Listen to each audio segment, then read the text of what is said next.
घट काहीतरी भाजी हां आणि भाकरी. हां मग ती मोठं फडकं घेऊन त्या फडक्यात आपलं पान गुंडाळतो का, हां अशा गुंडाळून भाकरी गळ्यात बांधायच्या. बर गळ्यात बांधले की त्याला पोट भरून तर तुझ्या घालायच्या हां आणि जा तेवढ्या भाकरी पोचत्या कर म्हणलं की इथे यायचं. होय हां, त्याचं नाव काय होतं का?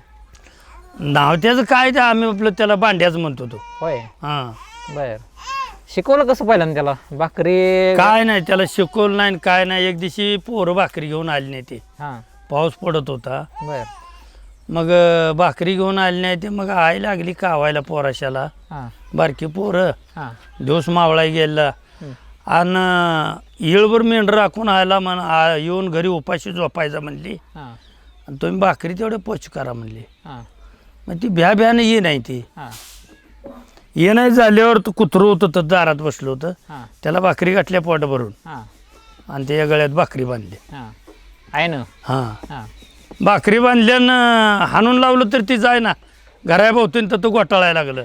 बर आमच्या वडिलांनं काठी घेतली हां आणि जरा धुडकावलं त्याला. हां धुडकावल्यावर आलं नीट इकडं.